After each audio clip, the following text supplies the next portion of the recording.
Welcome to Season 2 of the Project Hope podcast. I'm your host, Jennifer. As many of you know, I am a cult survivor myself. For anyone interested, you can hear the story of how I got in and how I got out in Season 1, Episodes 1 and 2. The beginning of this year, 2023, actually marks my 11 years of being out, and I am so super grateful for the ways my life has unfolded since. I now work with survivors of coercive control, and I'm going to take a moment here to define this term, as one of my heart's desires is to help society at large better understand coercive control in cases that are not just culty, but across the globe I view coercive control as a social issue. It's at the heart of cases where women and girls are murdered. We find coercive control in one-to-one relationships that are intimate, in gangs, sex trafficking, and cults of all types. I have a master's in the psychology of coercive control, and I'm just beginning a new element of my career as an expert witness for legal cases that involve coercive control. As a certified trauma professional, I work with survivors. I'm especially excited to be offering a group survivor program for cult and religious abuse recovery. So this is not a support group, but rather a healing program. It's based on my certification in the incredible work of Dr. Jilly Jenkinson, who gathered decades of research on survivors to create a body of work that I would consider to be the most comprehensive and flexible approach I've come across in this field. We will meet every other week for 6 months, and registration will open in February of 2023 for those interested. Lastly, I am also a research associate at Salford University and explore topics related to coercive control. So let's jump back into a basic understanding of coercive control before I introduce the next episode.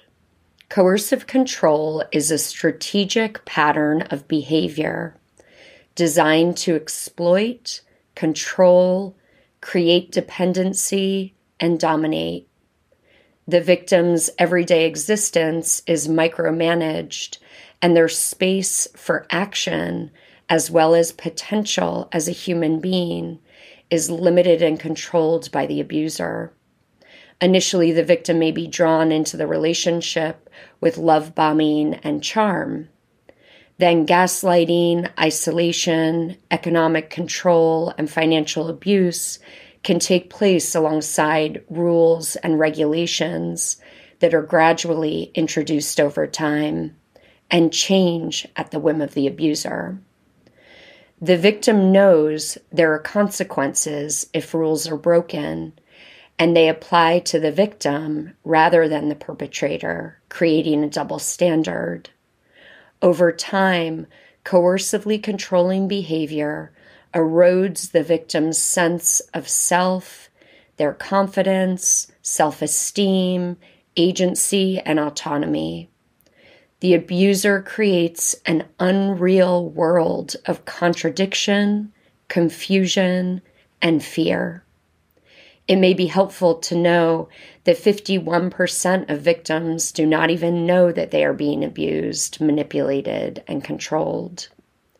Coercive control correlates significantly to serious harm, and in many cases, in intimate partner violence, it precedes homicide.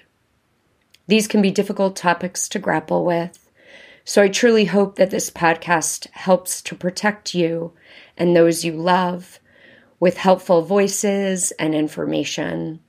If you appreciate the podcast, please let us know by subscribing and comment with kindness. And always think critically, trust your intuition, and be free.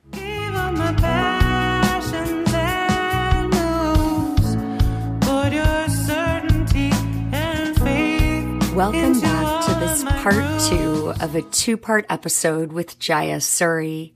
For those of you following weekly, we are going back to our original Project Hope podcast schedule with a release every other week. So if you haven't listened to part 1, you may want to check it out before hearing this part 2. And as a refresher, Jaia is an accomplished singer-songwriter. Her beautiful song, Leaving the Cult, was based on her experience as a part of the group we were in together.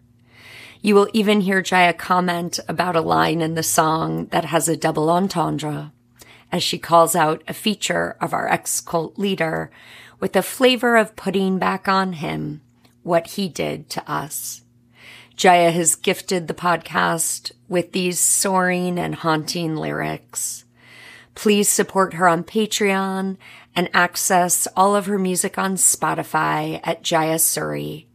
All links can be found in the show notes. In the intro for part 1, I mentioned that for this episode, I would be sharing an excerpt with you all from Dan Shaw's book called Traumatic Narcissism and Recovery, Leaving the Prison of Shame and Fear. Please keep in mind as I read that I have taken excerpts out, left other portions out for the purpose of sharing in as succinct a way as possible, at least part of what Dan Shaw has concluded in his theory around the traumatic narcissist. I can say that for myself, when I came across this material, it was so liberating. It created the initial crack in the facade of my cult leader. I hope it's helpful for any of you who also knew or know my ex-cult leader. But I hope that this might connect some dots for others who may have spent time under the authority of a cult leader or a spiritual or religious leader who has been abusive. For some of us, our cult experience cannot be fully worked out or understood if we remain in the belief that our spiritual leader really, truly was and always has been good-intentioned, since that's what they attempt to project. But as you will hear in Jaia's story, in more private moments, one sometimes gets to see the other side, a side typically hidden by the leader, a side that, when they become untethered, in the face of losing control of their tight grip that shields their own shame from coming forth, we see something else. I hope that these series of excerpts from Dan Shaw's theory help to set someone free in the way it did me, or at the very least, I hope that it sheds some insight into what may have previously seemed elusive or confusing. I begin at the bottom of page 27. Cult leaders present themselves as, and believe themselves delusionally, to be shameless. The delusion of omnipotence is a bulwark against the shame of traumatic impotence and powerlessness that the leader is always maniacally struggling to suppress. This presentation of shamelessness is constantly in tension with the need to prevent any possibility of seeming weak, vulnerable, dependent. Pull aside the curtain of the cult leader's grandiose omnipotence, take away his control over others, and there is often a very disturbed human being who goes insane or even kills himself rather than face the feelings of disgrace and humiliation he has spent a lifetime defending against. The most extreme cult leaders would rather destroy the whole world than not be able to believe that they are at the center of the universe. If that delusion of self-sufficient magnificence is ripped away from them, in a worst-case scenario, they can even destroy all their followers, and finally, themselves. And many have done one or the other, or both. Demagogues, gurus, and cult leaders construct their worlds around the delusion of their own omnipotence, a hallmark of the traumatizing narcissist. In the original Greek myth, as told by Ovid, Narcissus died staring at his own reflection, having shamelessly adored himself and having had only contempt for Echo and any others who desired him.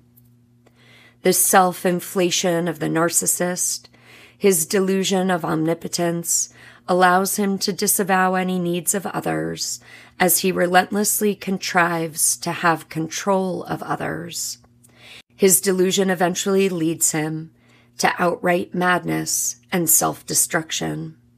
His followers, like Echo, enter the narcissist's delusion and lose their subjectivity, their dignity, their freedom. So Dan Shaw also talks about how Freud and other psychoanalysts elaborately detailed explanations around narcissism, but it was mostly Erich Fromm who influenced Dan Shaw's thinking about this concept of a traumatizing narcissist's relational system. So again, quoting Dan Shaw, the narcissist maintains his delusion of superior perfection by subjugating others, drawing them into his delusion about himself and holding them there, while he extracts from them the adoration he needs to keep himself continually hyperinflated. My research on cult leaders, and both Fromm and Lifton allude to this, leads me to theorize that these are people who were subjected to traumatic humiliation developmentally. So bullied, teased, unwanted, despised. Chronic humiliation from parents, the primary attachment figures, is one of the possible developmental traumas. Being traumatized by peers, along with an absence of responsiveness from parents and adult authority figures, also leaves the scars of shame. Some people in these circumstances grow up to overcome these obstacles. Others find themselves struggling with depression. But for some, the solution is narcissism. For this group, the goal in life becomes to overcome humiliation, to triumph over their feelings of humiliation by becoming delusionally free of all shame and dependency, all weakness of any kind. The use of omnipotence as a defense allows the cult leader to recognize no limits to his entitlement, no boundary he is not entitled to violate. Without any of the positive aspects of the sense of shame that would form the basis for one's moral compass, the cult leader creates his own moral code, which is organized around his boundaryless sense of ultimate entitlement and the need to control his environment by controlling his relationships. When the narcissist feels the need of something from someone, he experiences that need as humiliation and seeks to turn the tables and humiliate the one who evoked his need. By subjugating those the cult leader needs, he hides from himself how truly dependent he is. I have not yet heard of a cult leader who didn't arrange to have people constantly, urgently obsessing about what does the cult leader want now, and what next, and then what. The cult leader creates a life for himself in which he completely depends on people doing every possible thing for him, feed him, buy everything for him, supply him with sex slaves, pay for everything. Instead of feeling like a helpless, dependent, needy person, which describes a deeply dissociated core part of who he is, he seduces, intimidates, belittles, and humiliates others into submission, and they take on the role of the needy, dependent, and helpless ones. The cult leader's certainty of his perfection, his conviction about his exalted status as a superior human whom others should idolize and serve, is compelling. It is the source of his charisma. Being able to enthrall and control others is what keeps the delusion alive. A cult leader's only purpose in life, no matter what claims he makes about a purported mission, is to get people to believe in his delusion of omnipotence so that he may take from them whatever he wants. Many kinds of groups and institutions are led by narcissistic people, and often the aims of these groups, sometimes very legitimate aims, are fulfilled. Cults are distinguished by the fact that the only real accomplishment of the group, the only real aim of all the labors of the followers, is to reinforce the leader's delusion of omnipotence. Zombie stories and the story of Dracula have much in common. A dead person stays, quote, alive by making actually alive people become dead like himself. The life of the traumatizing narcissist is eerily similar because the traumatic experience of shame is so pervasive for the narcissist, he mentally evacuates the shame. To fill the emptiness and keep shame at bay, he must seduce others, from whom he will then take all the life he can extract, while simultaneously filling them with his disavowed shame.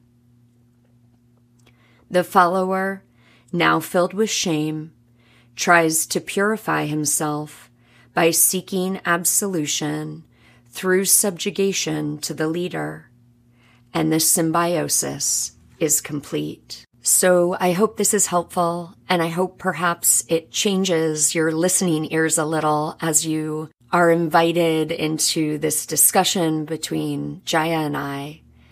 She speaks so beautifully to the seduction of what attracted her to her cult. And also in her sharing, you hear how insidious, how overt and covert the manipulation. We also speak to an example of implanted memories and some of the more dangerous elements of what our former cult leader is still doing. It's my hope, as always, that our conversation and that this intro might help you in some small way to bring peace to you or make sense of your own experience. So on that note, I hope you enjoy my interview with Jaia Suri.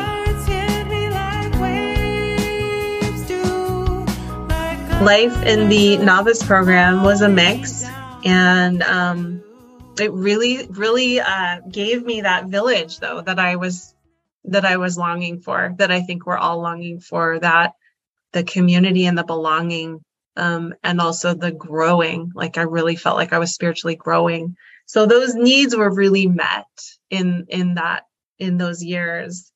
And there were some red flags, and I think there's a lot of red flags I could talk about, but I think the one that's really standing out to me was when I was a minister, because I had accepted a lot of Peter's weirdnesses. Like I had really just gotten used to him saying bizarre things about aliens and like kind of end times things and a little paranoia. I had gotten used to it gradually, so it didn't get to me. But this one time I remember, this one is like, it was very hard to accept. So we were walking, we would have retreats where the teachers would come to our local center, and the ministers would get time with them alone to go out and have a meal and go walking, looking at things or watching movies.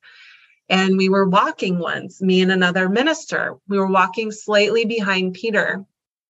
And he said to us, "No, you guys should walk ahead of me." And in that moment, I thought, that's so cool. He's like a feminist power. Like he wants the women to be empowered. That was my thought. And then I said, why? I think I said why, which was surprising because I already thought I knew why, but I said why. And he said, because if someone were to take a shot at me, you would take a bullet for your teacher. And I remember this sinking feeling in my chest going, that feels wrong. You're the master teacher. Like, that feels wrong. And then I said, I would take a bullet for you, Peter, Father Peter. Right. I said that because that was going to get me, the good stuff. Yeah. And I remember sort of feeling like I'd very subtly inside, like I'd betrayed myself by lying. Yeah. But there was so much I should feel like I would take a bullet for him. And all of us were so devoted to him and so appeasing towards him. And if you were good, that would have been your answer. Yeah. So I just manufactured it. Right. But also what's interesting about that, for him to even say that, that's also grooming. Yeah. That's grooming. No, I have no doubt that if someone were to enter into their building and take shots at him, that the two that live with him would jump in front of him. I have no doubt. Yeah. So that's how we were groomed. And I'm searching for the realest thing I could say about that, but nothing's coming. I think that was another red flag. That was a big one for me. And there were so many, but there was also so much good mixed in, and that's why it's confusing. Right. So, and during those years, I cut off contact with my dad completely. My mom was allowed, I was allowed. And when I say allowed, it's not like they say you're allowed to talk to your mom. It's all underlying. It's all underlying.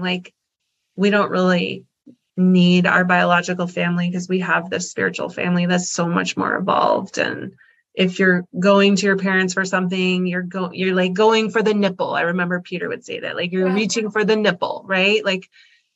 You're beyond that. Yeah. And so I pretty much cut off from my family. I would do. And by the way, Jaia, because I know you won't mind this, whereas with someone else, I would refrain from interrupting. Yeah, no, go for it. It's really funny because that is actually something that's a teaching that is just, he's still going at it, with every single individual that's there with him, parent issues. I mean, why does everyone have parent issues after 20 years? Exactly. Yeah. I mean, most people, if you've got an issue that has to do with the parent, you look at it, you pay attention to it, you solve for it internally, and then you're aware of it when you're actually interacting with the parent or not interacting with the parent, or you're aware of boundaries. And that's actually what normal people in life do and how they grow. Yeah. And he then would they're say, done with it, or they've worked it out. It's not an ongoing thing forever and ever and ever.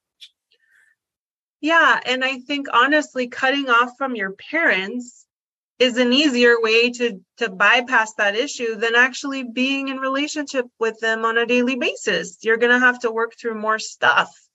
So it was easier to just cut off from them and not have to deal with issues than it is now to be triggered regularly and have to look at it in my own meditation process. More is being healed, more is being revealed. So I think that's just another kind of cut off your arm teaching, cut off the parents, cut off the sex chakra, cut off, all of that, cut off the outside world. It doesn't actually solve anything. It just isolates you and makes you more dependent on this one person, which is what he wants for his narcissistic supply, right? He needs the narcissistic supply of our devotion and our attention. For his own. And thank you for saying that. I do just want to say, kind of for the audience, obviously Jaia and we know each other very well and are kind of on the same page about a lot of things. So I also just want to state for the audience that in no way are we giving recommendations of people's relationships with their family members and how that gets managed, because it's obviously very, very personal. Absolutely. Right. What we're really saying is that should be freely left up to the individual in their own processing to manage and be with, because even in, things that we do that weren't, that maybe weren't healthy for that relationship, we learn as well, right? But at least then it's our choice. And we realize, oh, okay, I made a mistake. And I was actually a little off in my sense of how long I needed to separate from, my parent or what have you. And then you learn from that, right? And that's that natural process of learning versus the dictate coming from others where there's just stunted experience. Yeah. Yeah. And his experience with his family being so dysfunctional, he really saw all families as inherently bad and dysfunctional. That was like day one. That was the teaching that I got. And I remember my very first workshop was when all the centers from all around the country would get together, and it was a seminar week or a retreat weekend. I remember they were doing all this family bashing, like everyone's family was an abuser, everyone's family was bad, but all he's seeing is his own family, right? And then I remember I stood up because, again, I like to be honest, and I was being brave, and I stood up at my very first weekend and I said, I don't think that I had that bad of a relationship with my dad. And I remember Mother Claire stood up and she said, do you remember this? She railed me. I've never been spoken to this way in my life. It was earth shattering. She pointed her finger at me, stood up and yelled, I know you have a bad relationship with your dad because you have absolutely no masculine backbone at all. Which was partially true, right? So I sat down and I let myself shake and felt put in my place that I was never going to stand up it was humiliating. And sorry. Yeah, that was kind of my last time that I really stood up and challenged something there, because there was truth in what she said. I did not feel a backbone. But she was telling me why, right?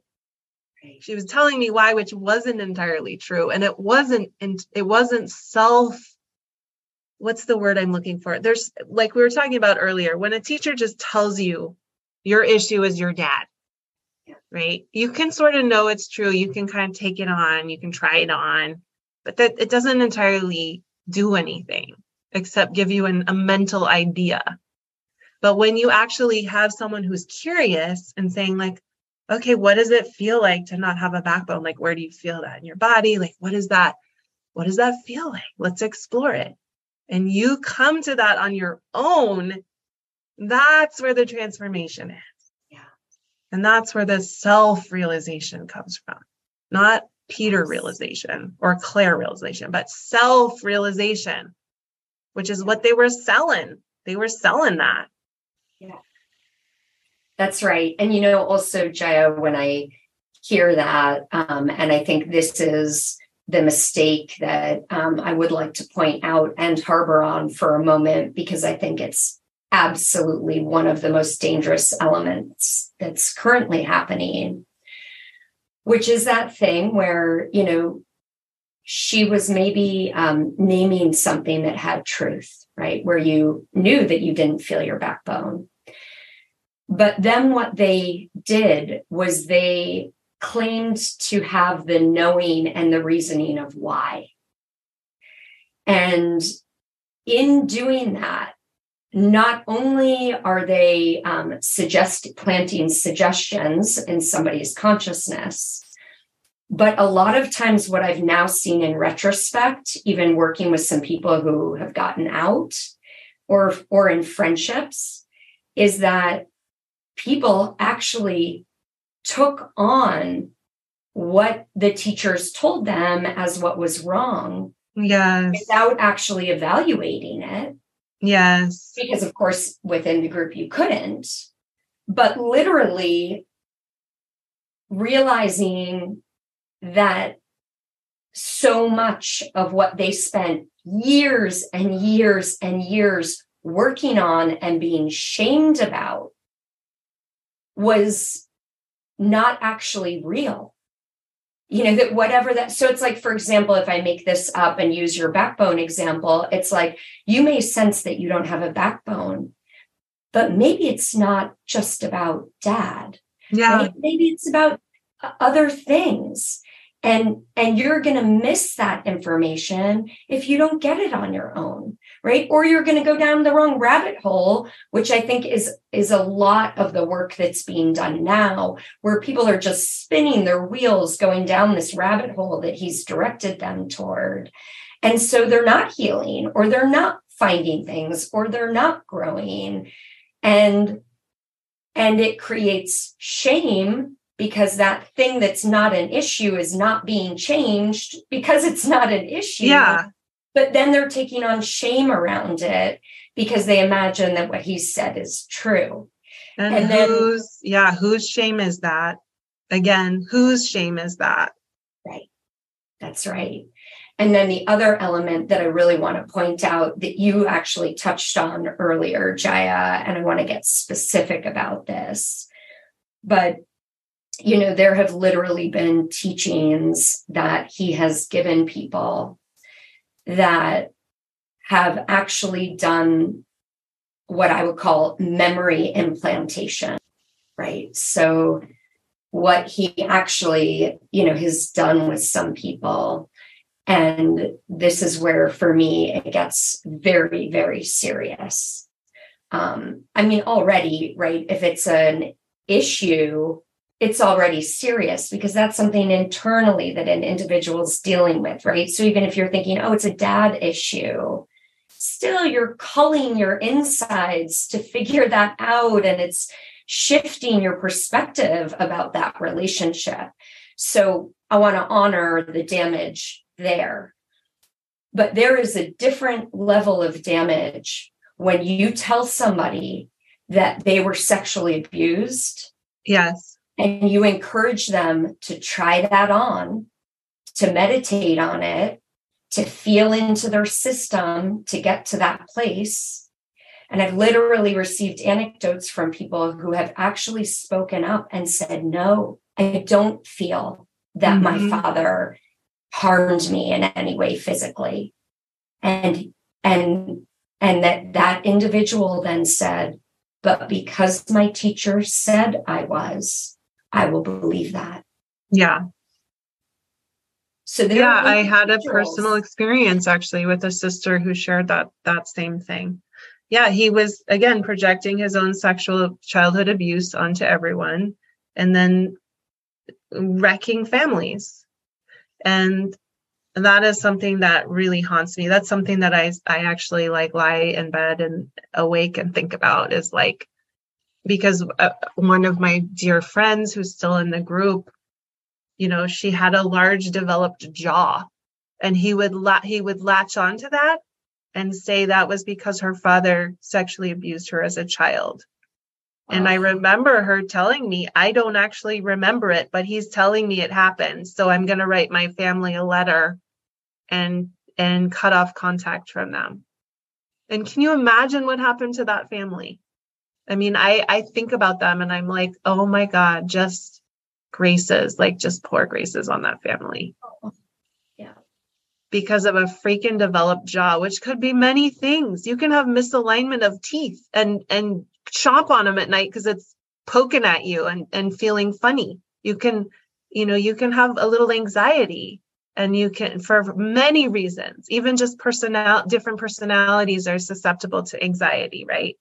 Many reasons for having a developed jaw besides, childhood sexual abuse. So anyways, yes, I am. And this is where also, Jaia, if I might add another kind of PSA, when you get into sort of new age stuff or religious stuff, and symbolism comes along with it, that is another area that I think is of utmost importance.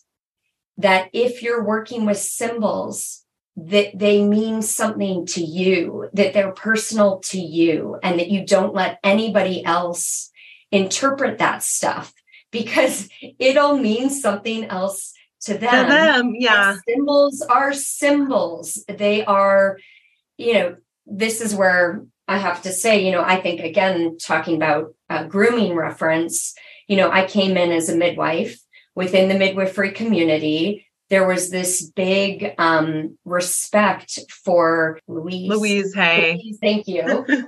And one of the things that she had was a book that was a correlation between body ailments and medical issues. And so I remember we actually had that in our center, and people would actually look that up and kind of follow it, to the extent, just in case the audience doesn't understand this work, this is like, I just hit my left pinky in the drawer. Now I go and look at what the left pinky harm symbolizes. It means something super specific, typically. Yeah. And, in retrospect, I just go, I'm sorry, from my perspective, and I apologize if this is offensive to others, bullshit. Absolute bullshit. You cannot determine what symbolically something means for another person. They have to tune into that whole experience. Where was my head at and my body at when I slammed my finger? Does the symbology matter in this case that it was left or right? Maybe this time it doesn't matter and it was random. Again, it's just, I think these prescriptive things are just areas where we need to be very, very cautious. Absolutely. Absolutely. Yeah. And it's funny because I snuck in a little inside joke in my song, Leaving the Cult, which will be on this podcast. Yes. Where so exactly the Louise Hayes thing, where like people in the order that had big foreheads were considered heady, like men with a large, what's that bone in your neck that sticks out? They had been trapping their voice in their throat, like things like that were just thrown out there, in the order. And so in my song, I throw one back at Peter because Petey, little Pete, I like to call him Little Pete because he shrink him down to his size, little Pete. He has extremely small eyes, like strikingly tiny eyes. And so I threw a little Louise Hayes back at him in my song. I was like, yeah, I see you had small eyes. What does that symbolize? Small eyes. What do you think? So if we're going to play that game, we can play it two-way. Right. There was a lot he wasn't seeing, basically. Yes. Wow. Yeah. That is, I definitely remember that line. It stood out to me. I know it wasn't like as poetic as some of the other songs. I was like, I'm gonna snick it in right here. So yeah, let's see. I guess just wrapping up the novice years, and then do you want to talk about my leaving? Yes. So just coming back to the ego development piece, I feel like my process in the order was that, I had to idealize a male figure, and then it was perfect because I wouldn't have called it perfect at the time. But I actually had to individuate from two men, it turned out, because right at the end, we started dating for the first time. Like we started courting within the order. Like they were encouraging us to start considering courting, which I actually started. I was the voice for that because I came to Peter one night. I was like, I've tried to let go of relationships for 6 years. I've tried and I still want it. What's wrong with me? Like, please help me. I really want to be married. I really want partnership. Like something's wrong with me. I'm sorry. Like I was crying at his feet, and he was like, well, maybe we should just look at and then all of a sudden that was the thing. Everyone was getting married. So I spearheaded that movement. It hasn't been successful. There's been a lot of divorces I've heard in the organization that's still there, but I got to start courting someone. And it was tremendously exciting. Oh my God. It was just so exciting. And I was just falling quickly, headlong, recklessly in love. And then we get an email from Peter saying the order is splitting. And he's taking, he'll take whoever wants to come with him, and whoever chooses Mother Claire can go with her. And it was both it's like your parents are getting divorced and you have to choose. It was extremely traumatic. And I had been, idealizing Peter all these years. I'd been preferring him. I'd been feeling like way more draw towards him. And the group down where he was in Chicago, I had been wanting to be with that group. But I really, really, truly went into meditation and really, truly did the best I could to ask guidance, because that's what we were being asked to do, is ask guidance, which path you should follow. And I clearly saw the two paths, and I clearly felt pulled towards Mother Claire. And it was completely out of the blue. It was not something I would have mentally chosen. It was just very clear inside my heart, no, this is where you need to go. And so I called him the next day and I said, I asked guidance, and I got very clear that thank you so much for being my teacher, but this is the end of our time together, and I'm going to go with Mother Claire. And I fully expected him to be okay, blessings on your way. And he raged at me he sounded like a freaking tantruming 2-year-old. I was like, whoa, really started tipping off my pedestal in that moment. Whoa, he sounded insane, immature, like a jealous, raging 2-year-old. That's how he sounded.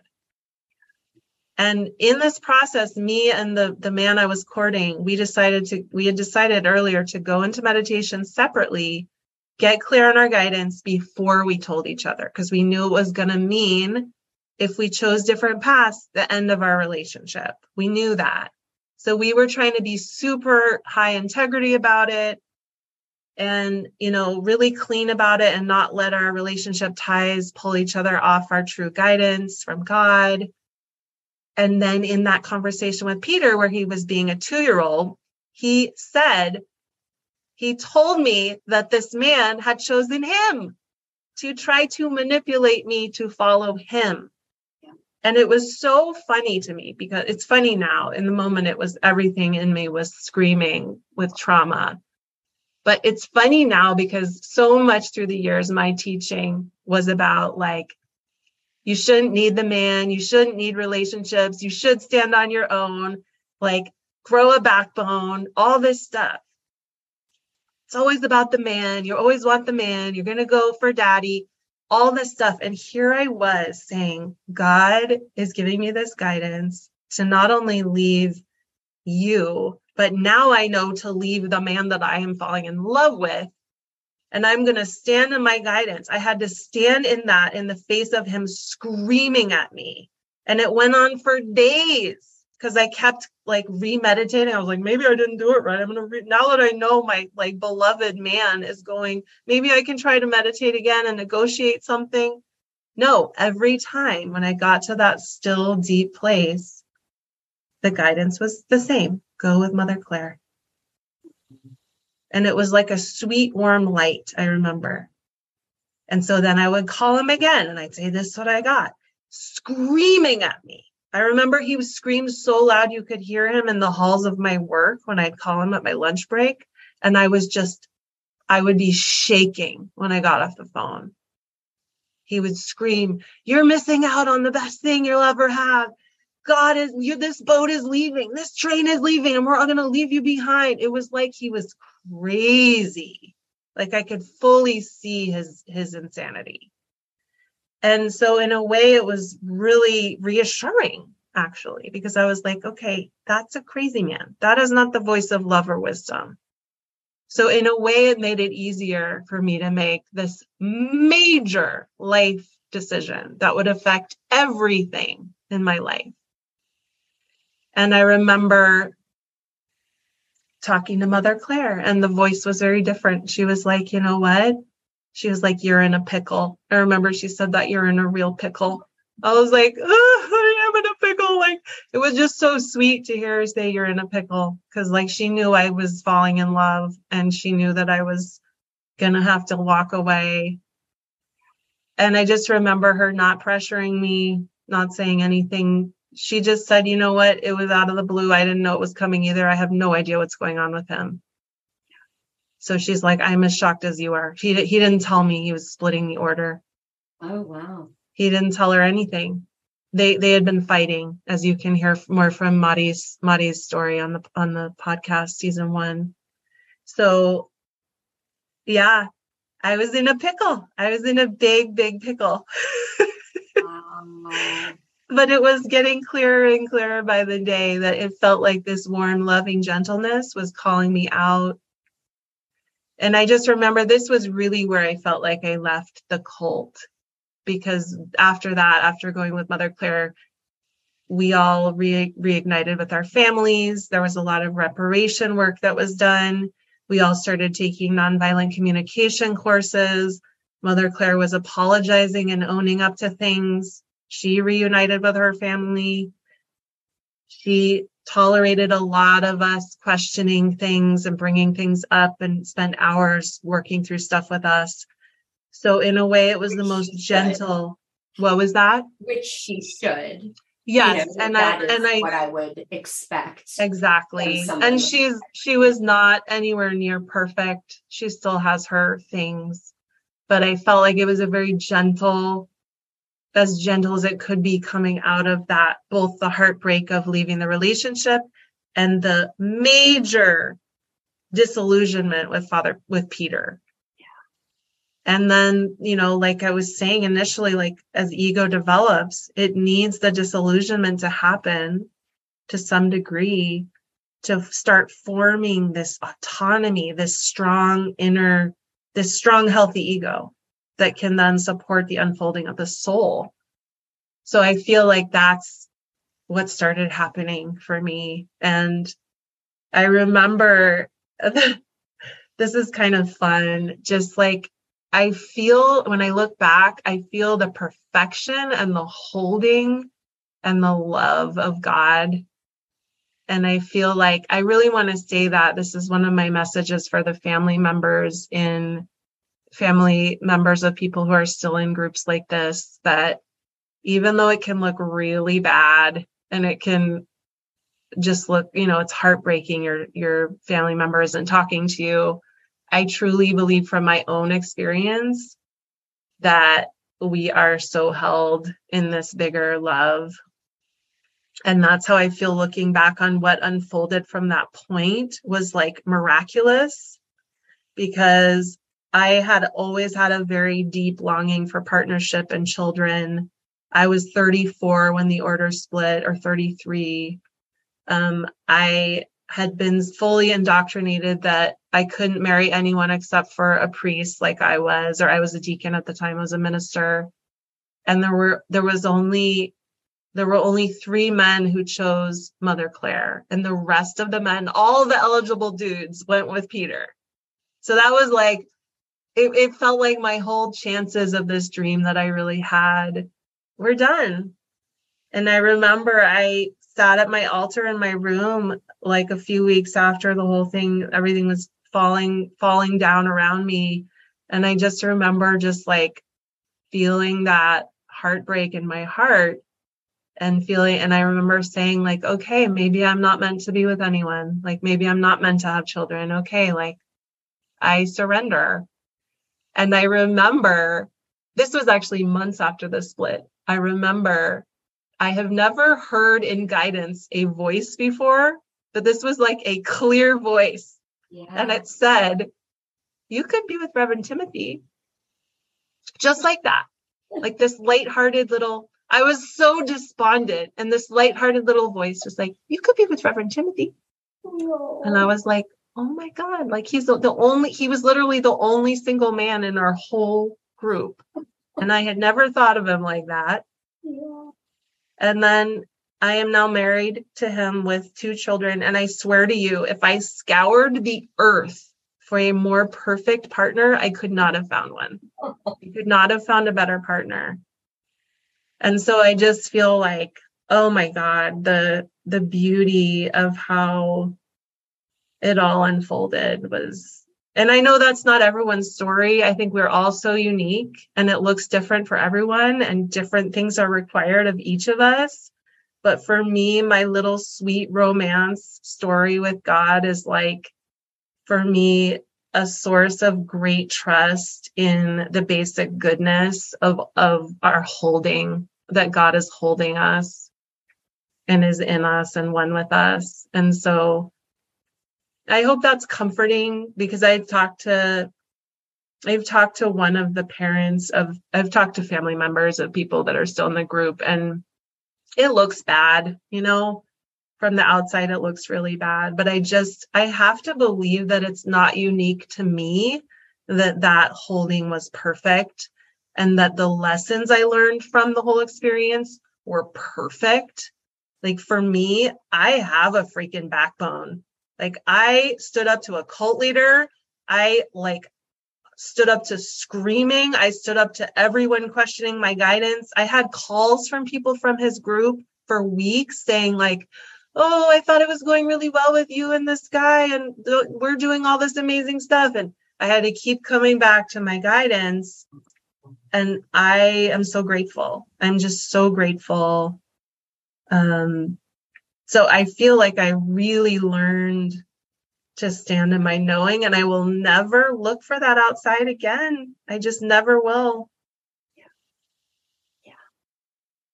And I so hope for so many of us that is truly one of the gifts that comes out of this experience, is that deep, deep knowing and reliance on ourselves with whatever, other belief systems we choose to adopt, and whatever, belief systems about, this amazing existence that we are in, and the forces that swirl around us, and, the interconnectedness of it all. And that I truly, truly hope that one of the benefits that we get is to journey through life, hopefully with those red flags, so that we can detect them if we encounter them,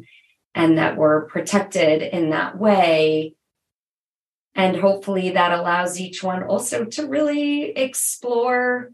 I really think of myself and describe myself as kind of like, I feel a complete inner freedom that is mental, emotional, even body, that of an openness to exploration. Like I really feel a fearlessness around that, which kind of is the marker for me of, I'm not afraid of any content. I'm not afraid to explore different belief systems. There's not fear in me around that, because I trust myself,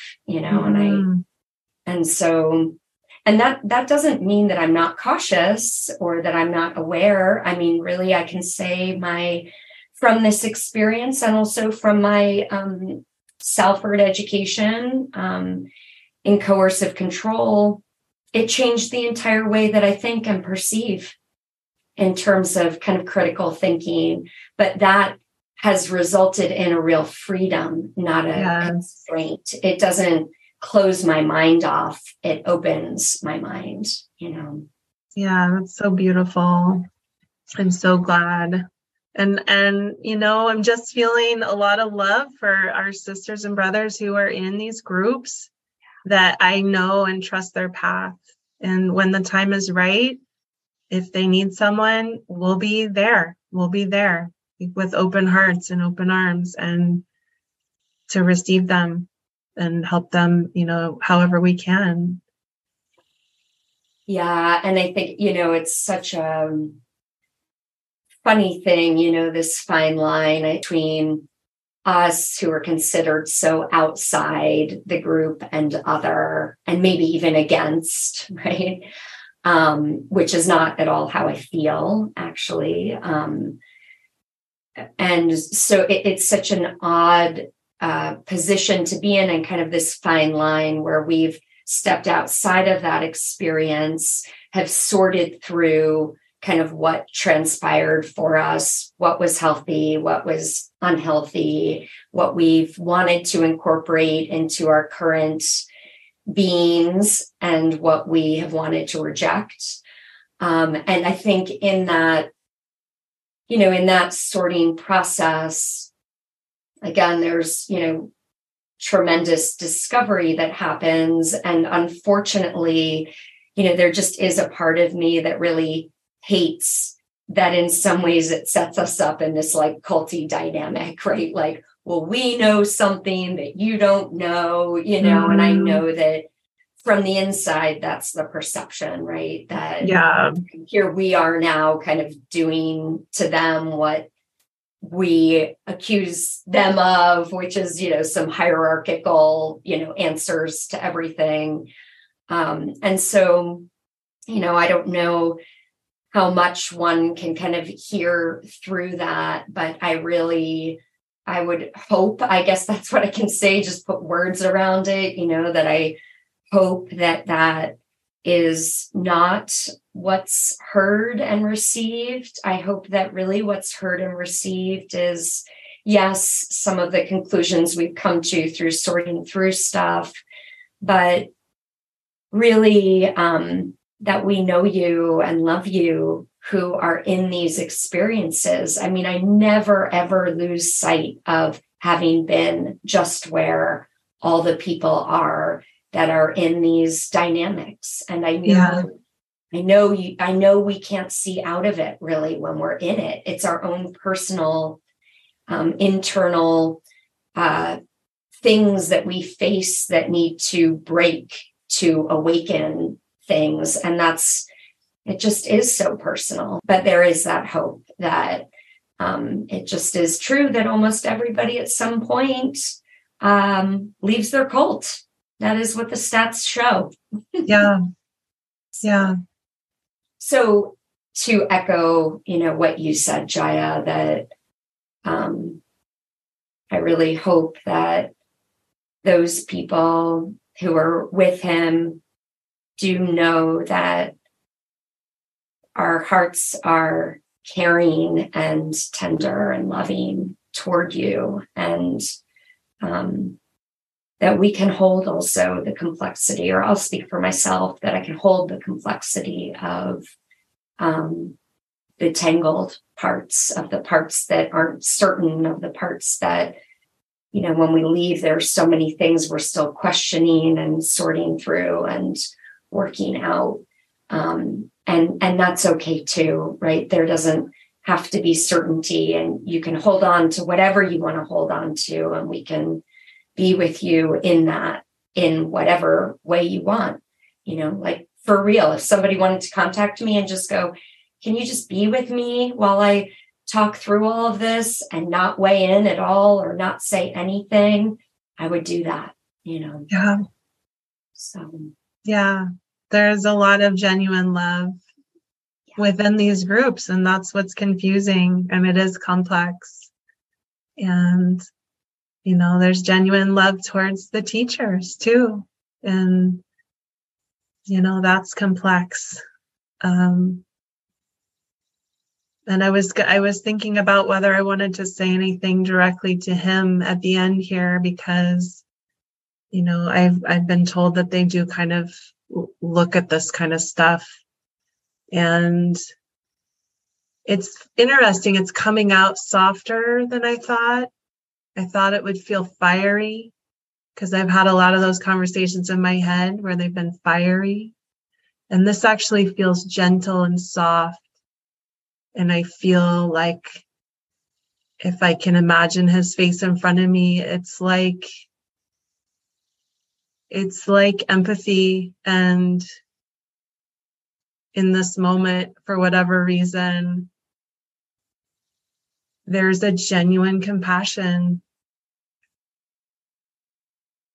And then I'm aware of like the rage and anger from people's families who might be listening to this. And I also want to honor that that's totally welcome. And I understand. And, you know, the words that I had thought I would want to say are not here. It's more just like, wow, I see your illness, and I see that you were a little boy who was abused, and I'm sorry that happened. And you need to stop. You need to stop what you're doing now because you're hurting other people. You need to stop. Yeah. And I think, Jaia, that is one of my only reasons for saying anything publicly. And I think also it's the touch point that I often return to when I want to just never look or talk about any of this again, right? Because it's not my preference, frankly, to be talking about this group. I spent many, many years not thinking about it, actually. Yeah, you know? I know we all kind of did. And then we kind of came back to talking about it. It's interesting kind of evolution, unwinding. Yeah. Yeah. And I think one of those touch points for me is when I think about how many people have been harmed, when I think about the ways in which people have been harmed, when I think about how psychologically that has lingered for certain individuals, spiritually that it's lingered for certain individuals, that is an incredible violation and damage. And this man has been told about his indiscretions, and he does not feel sorry for it, and he has not changed, and he has not apologized. So, and there's no longer anyone holding him accountable. Like when there were two master teachers, Mother Claire was somewhat holding him accountable for some things. Like she definitely kind of cooled him off on the alien stuff and the conspiracy theory stuff. She was like, let's just not kind of do that. And, you know, she's trying to get him to kind of cool it a little bit on the crazies, but now there's nobody. So he can take moles off people and swap children. And there's make them all listen to Alex Jones videos. Yeah. My grievance is you have heard the impact that you have had, and you have done nothing about it.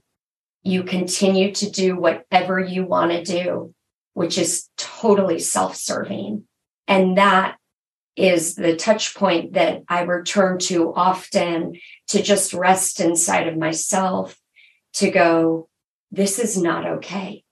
It's just not okay. It's not a normal reaction from somebody when you've hurt people. It's not normal that you ignore that feedback and you continue doing the same exact thing and even escalate it. There's something very wrong with you when you do that. Yeah. Yeah. It's powerful. Feels like just very alive. Any last thoughts or? Just maybe briefly, I'll just share the things that were healing for me coming out, so that family members and people who are, you know, coming out or thinking of coming out can hear that piece, and then I will probably feel complete after that. I think what was most healing initially was to go to therapy, even though I was judging my therapist a lot because she wore high-heeled boots and like kind of short skirts, and I was like so caught off from my sexuality at that point. I was very uncomfortable with her, but it's kind of interesting having someone to just talk to about anything in a non-judgmental way. And I didn't even tell her much about the group because I wasn't ready. So having a therapist and the realization through studying nonviolent communication or compassionate communication, because we started doing that in the order, in Claire's version of the order, the realization that none of what was inside of me was bad, that it all had a holiness in all my desires, a holiness in all of my needs, a holiness in all of my feelings. So if there's any way to get into any of that work, Kathy Ziola is amazing. We can link to her for nonviolent communication. And then having a friend who you can talk to who's been through it. And I'm offering myself up to that. Like if anyone needs a friend who has been through something like this. I had a friend, Julia, who passed away in May, who I was on a daily call with almost every day in the beginning of us leaving. And she and I both have an appetite for spiritual growth. So we kept talking about like other things we were learning about. And I remember one beautiful thing she shared with me was I confessed with her that all I wanted to do was flutter around my house and rearrange it. And that was so frivolous and so idle in the eyes of our ultra productive cult that we'd been in, right? For 7 years, I'd been working my butt off. And I confessed, all I want to do is flutter around my house and move things around and make it pretty. And I felt so guilty. And she shared with me this research from Alison Armstrong, this woman who was like, this isn't like a part built into females. Like, this is part of our evolution of like how we keep our families safe and keep spiders away. And like, she had all this research about it. And it was so validating. I remember that conversation. I felt like this deep sigh of validation. And then finding, eventually, if you're someone like me who really has a desire for growth, like finding another path. There's other paths. There's IFS, which a lot of people love. There's Diamond Approach, Red One School. That is like the antidote to cult for me. Like the openness and being with of every part of myself was tremendously healing. And then for parents, like having a mom who just stayed with me through the process. I didn't talk much about that, but like she trusted me through the process and trusted that I was doing what I needed to do, which is like a testament to her supernatural generosity. And I don't expect every parent to feel like this. It's hard. But she stayed in relationship with me. And so it was very easy to come out and back into connection with her because she never made me wrong. She never shamed me. She never told me what I had done was bad because I couldn't have tolerated that. I was already not humiliated. I wasn't humiliated on the surface, but deeply under the layers, there's a little bit of humiliation that like, I just dedicated 7 years of my life to something that turns out was a cult. Yep. Oops. The last thing. Healing work, we deal with shame. And the last thing you need is a parent who's like, told you so, told you that was a shitty group. So, having a mom who didn't do any of that. And just having her welcome me back and do repair with me. I think the repair work takes years. It takes years.